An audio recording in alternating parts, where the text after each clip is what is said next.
Now, in the last video, I finished my space marine on a dinosaur, and today, I'll be taking on the Herculean task of somehow painting this monstrosity. And of course, I had to decide on what kind of dinosaur am I gonna make, because in recent years, we found out that dinosaurs were in fact massive chickens that had big feathers, and some of them were even colorful. But I wanna go for the idea B, which is gonna be a Crocosaurus, an absolutely massive crocodile that will have an angry space marine on him, waving his sword around, and yelling something in low Gothic. We've all been there.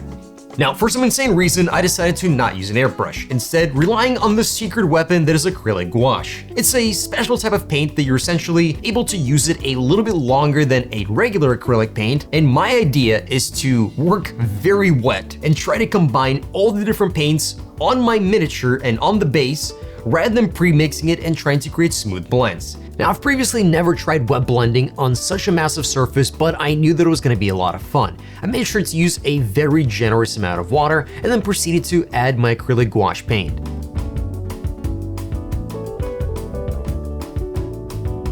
Once the base was dry, it was absolutely gorgeous. It has this very interesting looking moss effect that was spreading across the entire rock. But I still wanted majority of the base to still look like a massive rock, so I mixed up a very nice looking gray and began applying it over the mountainous area. Then I painted up some of this tiny little grass that is growing over the mountain. And now it was time to do something really fun. For quite some time, I really wanted to try these very interesting looking shrub trees that really are just too massive for a regular base, but here they were gonna be absolutely perfect. Then using some of these tufts to create these very small little bushes that are now also going to be a part of the environment.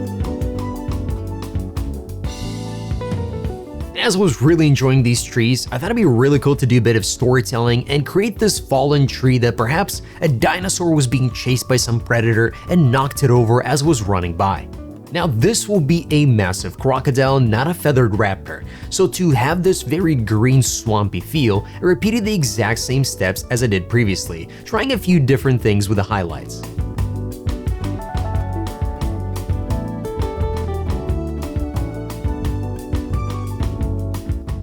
Honestly, I wish I knew about this magical technique when I first started the hobby, as my first dreadnought that I ever painted must have taken me something like 8 hours trying to base coat it with a tiny little brush. As I now have this very gorgeous looking base tone, I'll be working in a singular layer and allowing the colors to naturally bleed into each other rather than trying to create a very flat looking color.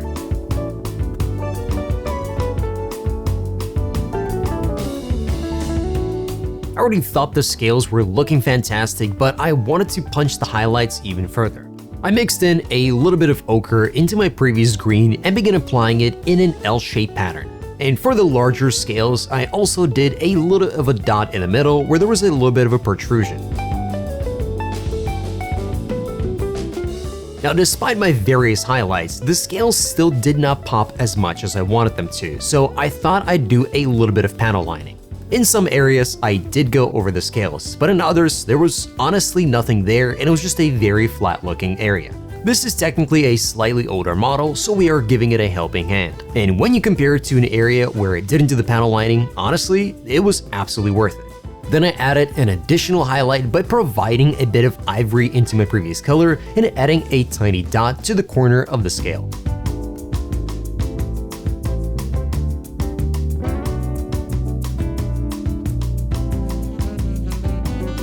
Then I thought a pretty good idea to work on the underside of the model. This creature represents the environment it is surrounded by, so the underside of the dinosaur will be the dirt and mud that is surrounding this area and creating the life that is now growing from it. Then for the highlights, I chose to go with these horizontal lines to try to create the idea of different skin plates. Even though it started with mahogany, I thought I'd mix in just a little bit of British khaki onto the highlights. Something about the combination of colors just worked a little bit better than just the pure red of mahogany. For the metallics, I went with exhaust manifold, particularly as it has a warmer hue, making it feel like it's part of the miniature.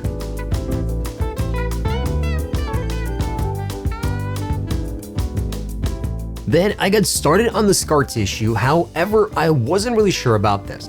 Now, what I found interesting about crocodile scars is that when they heal, they turn this very black color, and honestly, That's kind of perfect because I don't think I'll be able to create a perfect scar with a very natural transition, but a black color around the metallic area will look absolutely phenomenal, and I think it'll just make this dinosaur look even better. Well, initially I did contemplate going for sort of like an extra fantastical or sci-fi element and painting all the claws in a bright blue or something similar to that, but I thought going with a natural bone would just make it feel a little bit more grounded, as that seems to be the theme I chose to go for. And of course, as it was a plume, I really couldn't help myself but paint it in the red because that's just the color I associate with every single plume. Now, for the Space Marine, I really thought about what would this chapter be, and while I thought about all the various different colors I could go for, I really thought I'd go for this more like an aquatic blue.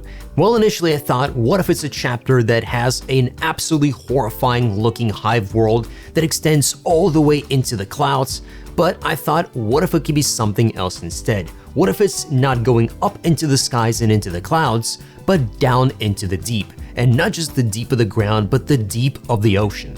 And while I was trying to imagine all the different things about this chapter, I sort of decided to go with a stippling effect, which initially looked pretty good.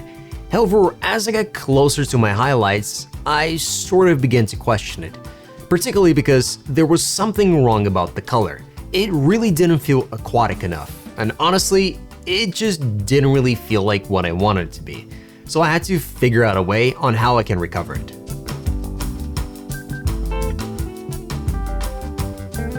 And as this is a death planet, why not make this water a lot more toxic than we could possibly imagine and use a little bit of streaking grime to not only shift the color but also create the appearance that the armor has this growth that is almost corroding it from the outside.